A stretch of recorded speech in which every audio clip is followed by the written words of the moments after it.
Everybody for coming. Good morning. My name is Kevin Steele. I'm the Montgomery County District Attorney. I get to be joined up here with some of my colleagues that I get to work closely with. To my left, Cadiune Copeland, who is the Delaware County District Attorney, who I've gotten to work with for a number of years, coming up as lines prosecutors together. Our host, Superintendent Michael McGrath, here in Lower Merion, and we really appreciate everything his department has done in hosting this here today for us. We also have Abington Police Chief Patrick Malloy and Cheltenham Police Chief John Fry joining us. This, as you will hear over and over again, was one of those incredible joint efforts, all agencies working together in tandem to get where we have gotten right now and to get to some of the items that are behind us. As we go through this today, there's going to be a couple goals that we're going to be looking to get to here. Number one is to talk about burglaries and how people can protect themselves, because this is kind of a case study in what some of these folks will do, especially with the summertime coming up. Also, to getting people's stuff back. There's a lot of stuff out there that needs to be returned, and by doing that, we hope to be able to make additional cases on these burglars, because we think, although they've been charged with a number, there are others out there. So all these agencies here with me today were involved in an extensive and lengthy investigation into a prolific burglary duo that victimized 50 residents, Montgomery County, Delaware County, and Philadelphia. These burglaries occurred between April 2017 and February 11, 2018, and they were committed by two defendants. First, Leroy Boose, 57, of Willingsboro, New Jersey, and Anthony Mcdaniels, 50, of Philadelphia. Their arrests were the result of extraordinary level of cooperation and extensive investigation by many law enforcement officers and detectives who worked diligently to run down all of the leads that ultimately zeroed in on the pair of burglars. It was good police work that ultimately led to this pair being developed as suspects. I shouldn't say good police work, great police work. And to do something like this takes an incredible amount of effort. These 50 burglaries had a common modus operandi. These burglaries generally occurred between dusk and midnight. Several houses would be in close proximity, and they were typically burglarized on the same night. Homes without lights on or without a car in the driveway were targeted. In most cases, bedrooms were ransacked with jewelry taken and a homeowner's pillowcase being used to carry out the stolen goods. Although, as you'll see as we go through this, some of these items clearly would not fit in a pillowcase. Members of the multi-jurisdictional task force realized that there were parallels within this string of burglaries committed in 2010. That connection ultimately led law enforcement to these defendants. And then on February 10th of 2018, law enforcement was surveilling the defendants when they were observed burglarizing a residence in Lower Merion Township. Members of the task force intercepted the defendants and arrested them. The defendants have been in the Montgomery County Correctional Facility since their February arrest on charges that relate to several of these burglaries. This morning, Boose was charged with an additional 36 burglaries and 2 attempted burglaries. Mcdaniels was charged with an additional 41 burglaries and 2 attempts. They are each facing multiple felony counts of burglary, criminal trespass, theft by unlawful taking, receiving stolen property, loitering and prowling at nighttime, and other charges. This morning, they were arraigned by Magisterial District Judge Karen Zucker. Each of the defendants this morning was given an additional $1 million cash bail. So that brings a total amount of bail on these individuals for Booth to $3 million cash and McDaniels $2.7 million cash. So we don't expect that they are going to make bail until such time we can bring them to trial in this case. So of the 50 burglaries, 38 occurred in Montgomery County, primarily centering on the jurisdictions that are joining me here today, Abington, Lower Merion, and a lot in the Elkins Park section of Cheltenham, Cheltenham Township. So 6 burglaries occurred in Catiun's jurisdiction in Drexel Hill and the Haverford areas, and 6 were in Philadelphia. So in total, the value of the property taken from these 50 burglaries is pegged at somewhere around $1 million. All 50 burglaries are going to be prosecuted by our office. The Delaware County District Attorney's Office ceded jurisdiction on their cases, and Philadelphia did the same, so that we can bring all of these cases together. So at this time, I'll turn it over to my friend Kat and ask for some remarks from her. Thank you. Good morning. First, I'd like to thank District Attorney Kevin Steele and the Montgomery County District Attorney's Office for leading this investigation, and commend the Lower Merion Township and Abington Police Departments for their outstanding investigative works. As Kevin stated, today's announcement is a result of cooperative and collaborative effort between law enforcement, a partnership that was frankly crucial and instrumental in the success of this investigation and the apprehension of these defendants. In our region, we are extremely fortunate to have such great partnerships amongst law enforcement, which, to the benefit of our community, consistently results in teamwork that transcends jurisdictional boundaries, strengthening our investigations, leaving defendants, as in this case, few places to hide. As you heard, defendants Anthony Mcdaniels and Leroy Boose are 2 individuals who repeatedly breached the personal security of homeowners, violating the inner sanctity of their homes, leaving the surrounding community and the neighborhoods in fear that every single time they left their home, either to go to work, to take their children to school, to simply provide for their families, or to sleep at night, that they could face the same fate as nearly 50 other homeowners in this case. For Mcdaniels and Boose, their flagrant crimes appear to be part of their lifestyle, as Kevin mentioned. They would stake out homes during the day and break into them after dusk.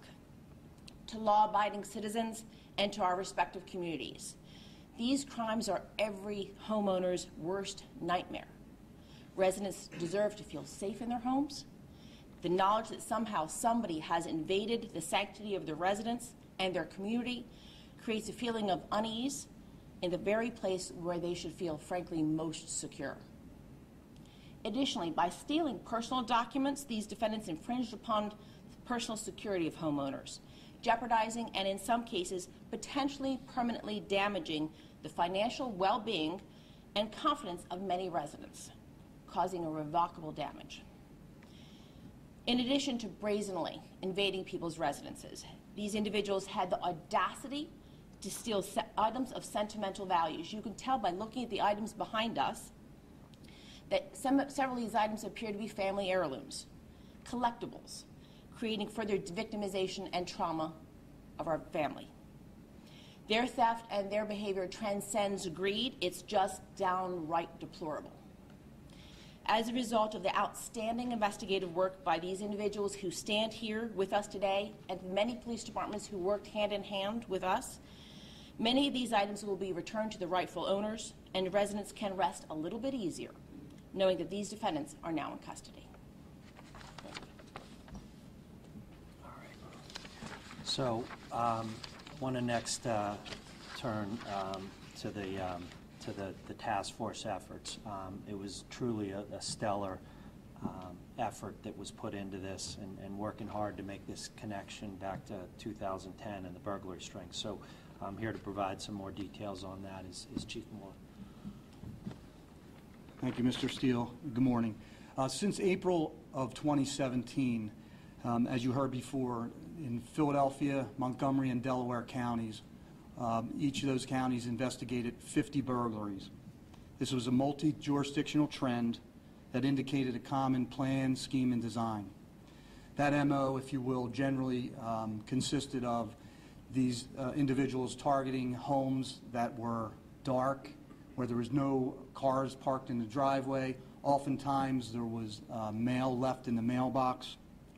They sometimes would use a pretext, approach the doorbell, knock on the door. If someone were to answer, they would have a story. If someone did not answer, one of the suspects would go to the back of the residence, and they would often use a pry bar or enter a window through force or just shoulder a door through brute force. In each of these cases, many of these cases, they ransacked bedrooms and other rooms in the house. They used a pillowcase to collect jewelry and other small items, cash. In many cases, they took out large items, pieces of art, and as you'll see, a number of other items. Through the investigation, it indicated a parallel between an investigation that was conducted back in 2010 involving Cheltenham Police Department, where they successfully made an arrest on a suspect, Anthony Mcdaniels. They also knew that Anthony Mcdaniels was closely associated with Leroy Boose. Having these two suspects, Lower Merion Police Department and Abington Township Police Department formulated a task force of several officers back in January. These officers conducted surveillance on these two suspects for countless hours over a period of 6+ weeks. This was an extraordinary commitment of resources by these two police departments. Fast forward to February 10th of 2018, our surveillance detail was down in Philadelphia. They observed our two suspects enter a Dodge pickup truck and watched them and followed them into Lower Merion Township into the vicinity of James Road. They also watched these two individuals drive up and down streets in the neighborhood of James Road until they found their preferred target. Once they found their preferred target, the two suspects exited their vehicles, as did our surveillance officers from Lower Merion and Abington Township. And then they disappeared down a dark street. The surveillance team was set up a perimeter and watched patiently for several moments until they saw the two suspects emerge from a residence carrying, in fact, a pillowcase with jewelry and two other bags. These suspects, as they were exited, attempted to flee but were immediately taken into custody by the detail officers without incident. At this point, when we looked at this case, it matched all of those things with the MO that I described earlier. The residence on James Road, it was dark, nobody was home, they carried a pillowcase, and they forced entry. At this point, the Montgomery County District Attorney's Office, under the leadership of District Attorney Steele, Chief Sam Gowan, took over the case.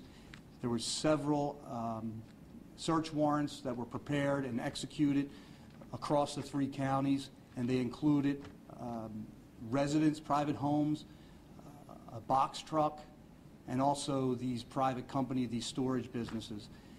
As a result of those search warrants, hundreds, if not thousands, of items were recovered, and at this point, the Superintendent, Mike McGrath, and Lower Merion Police Department has been working with that.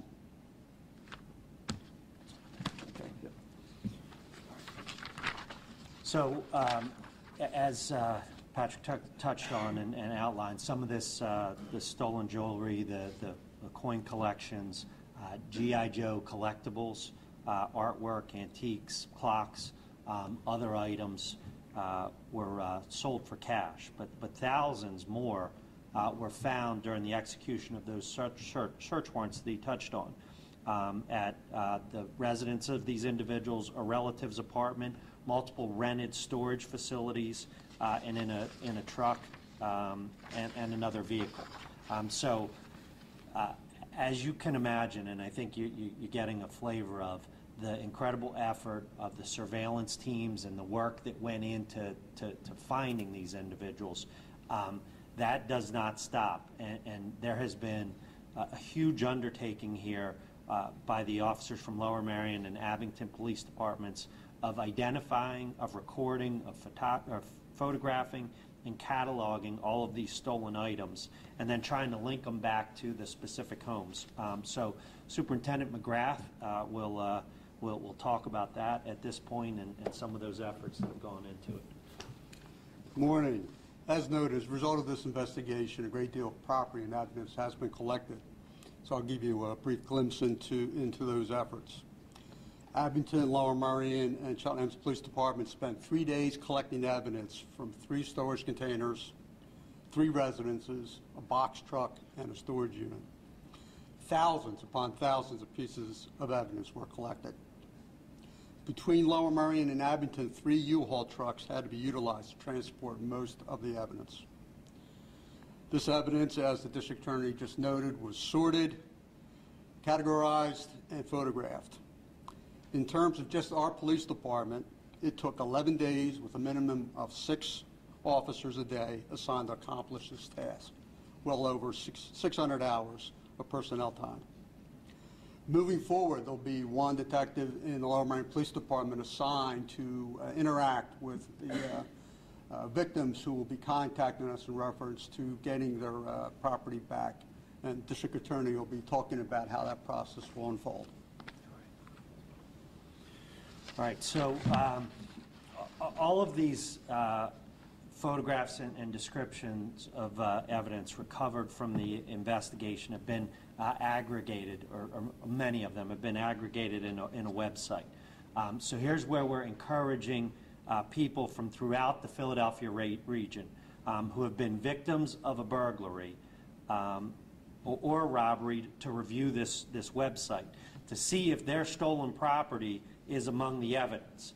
While we are charging these defendants at this point in time with 50 burglaries, we believe there may be more, and many more, and that's based upon all the property that we've recovered. So during this 2015 to 2018 frame, these may be the people that were involved in burglaries of people's homes in our area. Stolen property was also found linking back to the 2010 crime spree that Mcdaniels has already served time in prison on. So we've created this website for a couple reasons. One, we'd like to reunite people with their property. Stolen jewelry, antiques, artwork, other property, and we'll touch on a few of the items in a moment. And secondly, as I noted in the beginning, we want to hold these people accountable for what they have done. And so if there are other crimes out there that they have been involved in, we need to know. So tracking property of the rightful owners will allow victims to ultimately recover their property while also providing more evidence of additional crimes that may have been committed by this group. We've used this approach in creating a website to unite owners with their property. And we've done it before, and it is not a small undertaking. Last time it was primarily jewelry and family heirlooms stolen in a burglary ring that was fencing items to a fellow on Jewelers Row, where in that case more than 1,200 items were found on the website, were found by people on the website and returned to their rightful owners. So we have had success in doing this before, and we're asking for everybody to help us through and do it again. These items were owned by more than 80 different people who had been victimized, and we're thrilled to have found their stolen property. So that trial is coming up in September, but after that concludes, we're going to be able to return all that property to the rightful owners. Burglary victims can access the current website of the items recovered from Mcdaniels and Boose through the home pages on the Montgomery County District Attorney's Office website, as well as the Lower Merion Police Department website and the Abington Police Department. So all 3 of these web addresses, as well as a direct URL to a landing page, are listed in the press release that we've distributed to all of you. So here's how we hope it's going to go procedurally. If a burglary victim finds their stolen property on the website, they'll need to contact Lower Merion Officer Dwight Condreve. I messed that up. Condreve. Sorry. And that's at DKONDRAVY at lowermerion.org. Provide them with the item number and the description found with the photo, as well as the name of the police department that investigated the burglary or the incident when the item was stolen. So anyone that contacts the officer will be asked to provide those details to the police. Now, like I did last time, I need to note that anyone who makes a false report related to this burglary investigation, meaning claiming property that is not theirs, should know that that would be false reports to law enforcement. That is a crime. And if people go down that route, they may be prosecuted for it. So we'll take questions, and you know, all of us can take questions in a moment here. But if when you get a chance to look at some of these items behind us, this is a small sampling of the items. Now, this is for demonstrative purposes here. This took a great effort to bring these items in here today, and you can imagine that the burglars took great efforts in taking some of these items out of the house. Behind my friends here is a statue. When I saw a picture of this, it didn't look quite this big.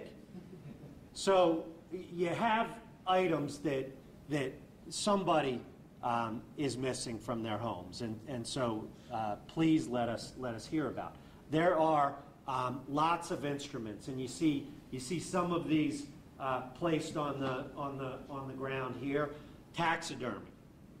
There are, and if you go through the website, and I was going through it last night, there's a raccoon that was stuffed and is part of the items. Somebody's missing a raccoon, and I'm sure they want it back.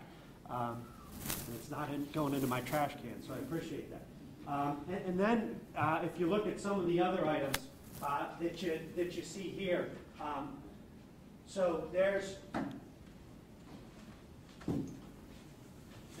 antique weapons that are in and among the items that are seized. So, you know, these are items that we hope to be able to return. This is a small sampling of the weapons that are up here. You can see some others that these folks need to have returned to them. All right. There's items that are of great weight. These folks took chandeliers. I'm not going to pick it up because I heard somebody got hurt picking it up before, and I don't want that on film. So, you know, these are huge items that were out here. You see antlers, you see silver, the G.I. Joe collections, and a number of antiques that are here. So, lots of stuff to go back to the rightful owners.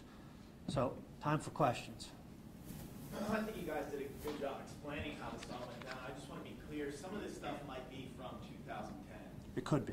It could be. We were able to link some of it back during the investigation that related back to the original case in 2010. Does that mean they might have been operating somehow because they knew each other back then? Since 2010 up until now, or do you think this is confined to? Well, there was some prison time in there too, so not consistently on it, but this may go back a ways, and so that's why we're asking people. Although, you know, the focus on the last few years, I think should be the ones that you know, people should be really concerned with and looking at.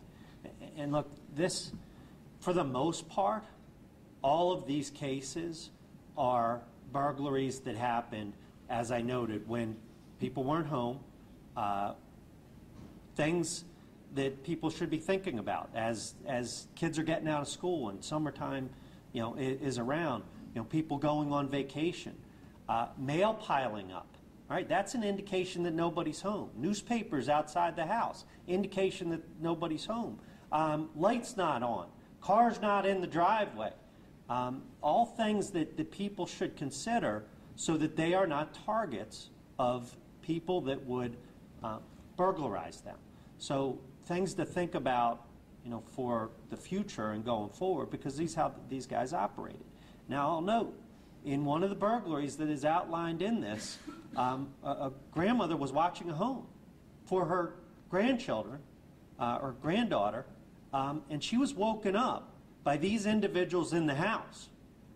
That's why burglaries are looked at as violent crimes. What could have happened when that went down? So this is a serious case. We are taking this very seriously. Our courts take it very seriously. We got a very long sentence the other day on another burglary ring where that individual's doing 25 to 50 years. Kevin, what was their plan to get rid of this? And are there other people in an extended investigation that you maybe? Sure, and that's noted in the affidavit of probable cause. There's fences.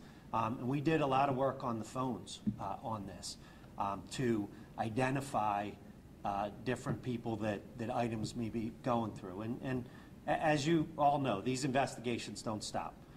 We're here. We're looking at all of these. We try to hold all those accountable that have been involved in these type of crimes. So, that's where we need the public's help, though. There's a lot of items that were taken, as I said, small sampling of items here. Let's figure out the whole extent of this case. What else? We did that well for you all? No questions? 3 containers, like shipping containers? Big shipping. Yeah, Where were they the from? trucks. The containers. Well, we had storage. They had storage facilities. They had them in storage facilities. Right. Right. Where you said relatives' homes, storage facilities, a box truck, that across the 3 counties as well? Right. So Philadelphia, search warrants were in Philadelphia and in Delaware County. Is there an area? Am I right on that? There were none of the storage facilities were in Montgomery County. Just because of Philadelphia's big, is there a region of Philadelphia that you can target for us a little? Is it closer to Cheltenham, that area? Is it Chestnut Hill area? Okay. Chestnut Hill. And then, to get that off somebody's property, you probably need a pickup truck, a Dodge pickup truck, maybe. That was Right. it. Yeah, they're using vehicles to be able to transport these type of things. And what I do want on film is you trying to lift that, when we're done here. But these are items that were not easy to remove. And in one of the cases, they packaged up the stuff. Somebody had come home in the meantime, and they go back. They go back a couple days later to get the items that they were trying to steal before, and it was a big haul. It was $100,000 worth of coins and other things that were taken from these folks. So, this is serious business, and these are serious property crimes. Will the township split the cost of the investigation? Obviously the hours, surveillance and that kind of stuff, or do they inherit it themselves? Well, as we noted in some of the cases, we try to get the cost of prosecution, but this is our duty. Could you put a number on that? And this is, superintendent 600 hours into that. So To this point, so it'll be quite a bit going forward. yeah. Particularly for the district attorney's office now. And it's not done. Because these efforts continue, and the calls that come in and trying to link the property back and working through all of that. That's a big undertaking and a big commitment. But that's what we're blessed with in our area. We're blessed with law enforcement agencies that aren't going to allow burglaries to go on. They're going to use all of the resources that are available to us. We're going to work as a team, and we're going to find the people that did this.